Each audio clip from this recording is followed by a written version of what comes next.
When I started this program, I could barely eat a thing. I could barely walk to my mailbox, but now I'm walking up and down the street. My food intolerances, have lifted significantly. I'm well on my way. My sleep is a lot better. I couldn't look at a screen for more than 3 seconds. Now I'm working full time all day, every day, looking at a screen, clocking out and playing video games till 9, 10 o'clock at night. How's it going, guys? Miguel here from CFS Recovery. Today we have Junior out of Florida in the United States. He's someone who has been putting in a lot of work, and I think every video I say that these are people who have been putting a lot of work, because it does take a lot of work on your part, on the members' ends, to see some progress. I can show you the way there, but it's up to you to pick up the tools that I give you and start applying them. So Junior is someone who has had several mind shifts early on, who had a lot of adjustment periods but dealt with them in, I think, the best way he could have dealt with them. It almost reminds me a lot of my journey, just the way he understands how this whole illness works now, how the nervous system is just hypersensitive. And I'm super proud of him for the mind shifts he has had over the course of just under 2 months. So without further ado, I want you guys to hear it from the man himself, Junior. I'm Junior. I've had this for the very end of 2019.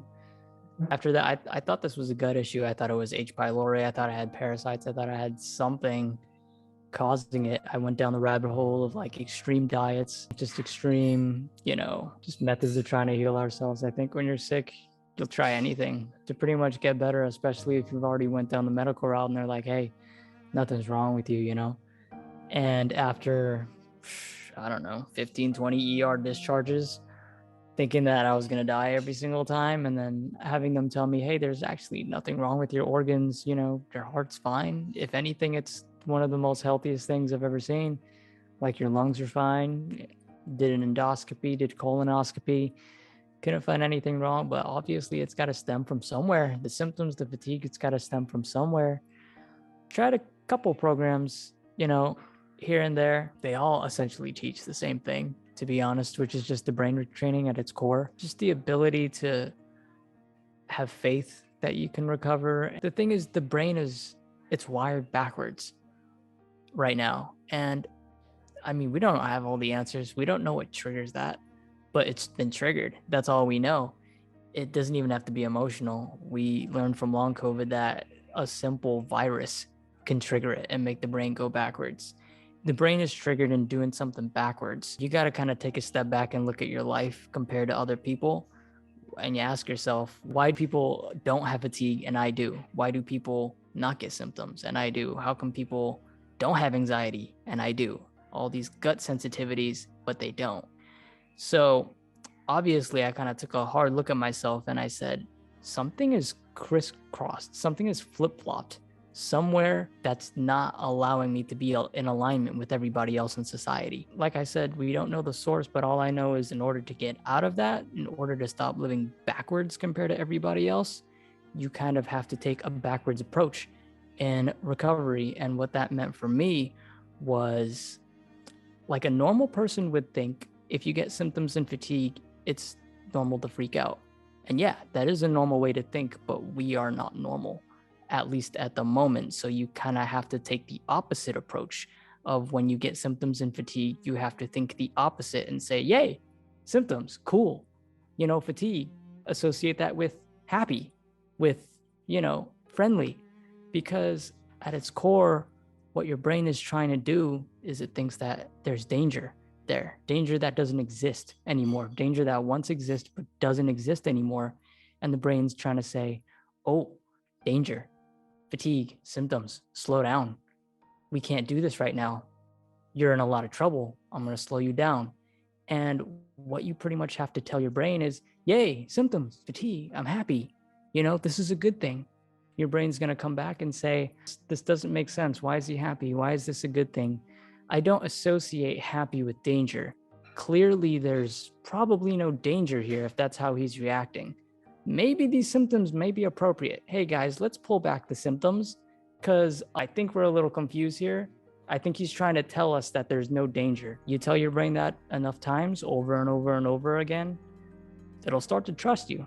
And then after that, eventually, what is it? 6 months, a year, maybe a year and a half, depends on how long you're in the trenches. You'll make it out to the other side. You'll be a normal, full functioning person. I'm not quite there yet, but I do completely believe in the process. I believe Miguel is the real deal. And like I said, Miguel's not the only one out there that understands these things. I've watched recovery interview after recovery interview, and they all preach the same thing, but I guess my heart wasn't ready to take those concepts in. And I feel like you got to be in a pretty dark place to make such a substantial change and to stick with it all the way until recovery. And I feel like that's the place I'm at now. When I started this program, I could barely eat a thing. I could barely walk to my mailbox, but now I'm walking up and down the street. My food intolerances, have lifted significantly. I'm well on my way. My sleep is a lot better. I couldn't look at a screen for more than 3 seconds. Now I'm working full time all day, every day, looking at a screen, clocking out and playing video games till 9, 10 o'clock at night, and I'm good. So, I mean, like me and Miguel talked about, I'll recover more than likely this year, if not definitely this year. Miguel sees it probably sooner than I believe it's going to happen because he's been through it. And I genuinely believe he knows what he's talking about. I think he's probably trying to surprise me, which is great because the surprise factor will significantly skyrocket my recovery even further, because if I get faster than I believe I do, then the positive vibes just keep coming.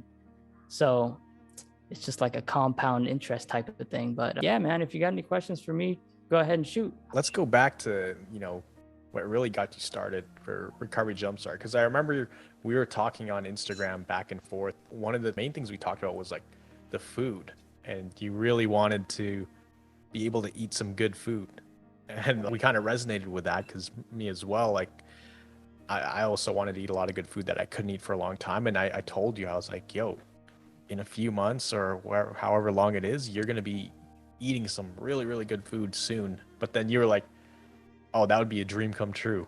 And then 2 months later, you're trying out pizza and like all this fried food and stuff. But, tell me, what were some of the things that you were struggling with when you started that, you kind of touched on, but what were your symptoms in specific? Sure. I mean, mainly a lot of fatigue, to be honest. I don't know the science like 100% behind this whole thing, but I had gotten the vaccine for COVID and it was kind of flip-flopped. I had less fatigue, but I had more mental strain. I couldn't look at a screen much, but then when I got the vaccine, I guess it kind of flip-flops, but it doesn't go away. It just went from one thing to the other, but the load was still there. So a lot of my symptoms were just really like fatigue, brain fog, dizziness, gut issues, like IBS symptoms, a lot of bloating, shortness of breath, heart palpitations. I get like sore muscles out of nowhere, joint pains. Yeah, man, every symptom in the book pretty much, and then some. And I think you can relate to that. Yeah, for sure. And you would have several adjustment periods. Actually, since starting the program, I think you've had a good handful, maybe 4 or 5 adjustment periods. And what I've noticed, what's been really cool to see, is you're able to keep your composure more and more with every adjustment period. Like in the beginning, even when you grasp the concepts, because you already knew a lot of the stuff beforehand, but now it was just delivered in a way that really, really made everything click. There were still some doubts with the adjustment periods. Like you needed some reassurance, which everybody does. But as you have more and more adjustment periods, you're like almost having fun with it, and you're seeking out the adjustment periods, which is, what I tell people like you who are kind of ready for that level, is to trigger an adjustment period. What is it like now looking at adjustment periods? Like when they come, what is your mindset? Do it. Pretty much. Obviously, it's nothing to look forward to, but it's the only way to train your brain, man. Like, you need something bad to happen to reinforce it with the good, to pull it to the other direction. And that's the only way it happens. Yeah, because through the adjustment periods, right? I mean, you could trigger all kinds of other stress and have someone yell at you and then celebrate, but that's not really a good way to do it. I mean, you could do it like that. Any type of stress or anything negative that you put on your body that you can retrain it to be happy that's associated with this illness could pretty much be a way out into recovery. But adjustment periods are a nice, steady, and controlled way of doing it. Yeah, that's the biggest, I think the biggest key word there is controlled. It's you can bring on the adjustment periods, and at first you only kind of dip your toes in and cause a little bit of adjustment period, but then after you're able to handle more and more because you gain confidence with every adjustment period, moving forward. So it's like you get better and better at handling it. They go away faster. You're able to handle like a higher threshold of stress until it gets to the point where you're like kind of doing normal stuff. So you had some of those moments where you're able to walk around Disneyland, for a few minutes here and there, which is super cool to see. For the group, with Recovery Jumpstart, since starting about 8 weeks ago, what were your like top 1 or 2 favorite things about the group, or the most impactful things that you think helped or are helpful for people in the program? Yeah, I mean, the sense of community, just being able to be around people that are going through the same thing as you is a big thing, because you don't want kind of a one-on-one relationship with a coach who's on the other side and you're still struggling type of thing. You want that sense of community, and I think that was a big thing. So that's the first thing I wanted to touch on. The second thing I wanted to touch on was I saw a lot of what I couldn't see in myself in these other people as well.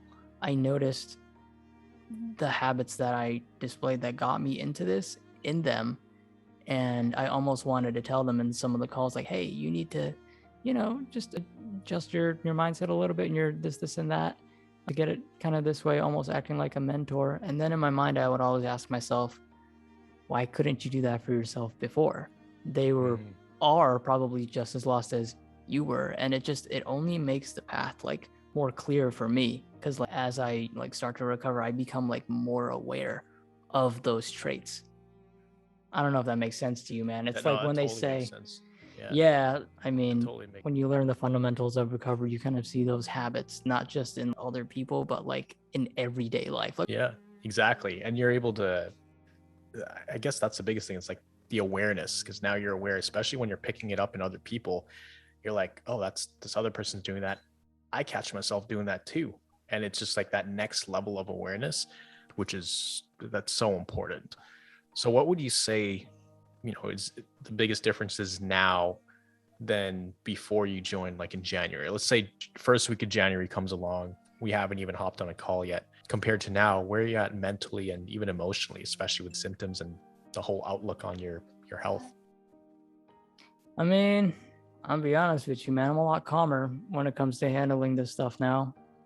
Before, not so much. I would get these things. My shoulders would be up. The tongue would be at the roof of my mouth. I'd get tensed. And I'm just chill now, man. I'm chilling. Like, I have kind of like a daily routine down, which I feel like routine is really important during recovery. But the symptoms, I barely have them, to be completely honest. I'll have maybe 1 or 2 a day at this point, and they're so mild that I just still go about my day. My biggest symptom right now is fatigue, so I think I'm just past the point of the symptoms being alarming and everywhere. They've lowered to just 1 or 2 or a few. Every so often they still rotate, but eventually those are going to go away, and then the fatigue hopefully is slowly going to lift as well. But yeah, I'm at that place where I was probably, if you want to scale it 1 to 10, I was like a 6, 7 out of 10 as far as like just the worry and the unsureness. And right now I'm good. I feel like I'm already recovered. It's just my body's just catching up. It's got a little bit of trust issues, but it's all good. Yeah, it's like in your mind, the problem is solved. Your body's just catching up, and I can see so many signs that like you're moving along in terms of progress. When you tell me like, yeah, I ate ice cream, played video games, hung out with a girlfriend, I'm like, that's freaking awesome, because that's stuff we could not do a month ago or 2 months ago or whatever. So it's been really cool to see everything unfold, even just in the last couple of months. Like, it's only been just under 2 months, and a lot has changed, and it's going to continue to change. So for somebody who's sitting on the fence right now, and they're thinking of joining, but they're in a dark place, and I always tell people that they need to be ready for a change like this. But for people who are on the fence, that they've been dealing with this for 5, 10, 15 years, what would you say to someone like that, knowing what you know now and experiencing the program? I mean, don't let anybody say that you can't get better. There's always 2 sides of a coin. It's never one way, you know, and then all the way forever. If an illness was that bad to where there was no turning back after what did you say, 10, 20, 30 years, you'd be dead. You'd be dead, but you're not. So this is not one of those things, you know, this is not a ALS or anything like that. So yeah, for this specific instance, if you've gone to hospital after hospital after hospital and everything checks out, but you still have symptoms and fatigue, at least in this specific instance, I'm not a medical professional, so I can't, you know, advise anything otherwise, but in this specific instance, yeah, there's a way out of this one. Yeah, absolutely. Especially if they've had tests that don't give any information that explain what's happening. If there was another cause explaining all of this, that's a totally different story. But for most people on this channel watching this right now, they've seen 10, 15, 20 doctors. They've done the tests, they've done the scans, and nothing's coming back. So that's what I tell people too. It's not impossible, because there was a time when I thought it was impossible, and probably you as well. But now you're seeing like, crap, I am actually starting to get better. So yeah, there's always hope. My last question is, so far, like, you're still reaping a lot of the benefits of the program. We're just getting started. Would you say it was a good investment? Yeah, I definitely do. I definitely do. I completely understand spending everything you have and all your resources trying to recover just to get to this point, and then coming to the big question of, you know, do you want to invest in this? I get it. But Miguel's flexible as far as, you know, finances and stuff like that. But you do have to be serious about recovery. It's not like you just get into a car and you have somebody drive for you. You have to actually put in work, and it's a lot to believe in it, and you have to commit in it. And yeah, man, I mean, it's worth it, but it does take work for sure. And but nothing in life that's worth it is easy. So exactly, the way I break it down, it's like this program is a vehicle that was built for people to expedite their recovery process. But at the end of the day, nothing is guaranteed, but this definitely increases the odds of success like tenfold versus if people try it on their own, because this is like an actual path. It's like giving someone a GPS versus saying go to the other side of town in a foreign country. It's just, you're going to take a lot of wrong turns, and there's going to be a lot of trial and error, versus something like this that just expedites that process. That's it, man. Thanks for sharing your experience with the program. For everybody watching this, maybe when you're watching this right now, maybe Junior is one of the coaches in the program, because everything clicked with him. It makes sense. Now we just need to wait for the body to catch up so he can really have his full recovery story, and then it'll be gold from there. So thank you for sharing all that, Junior. Appreciate it.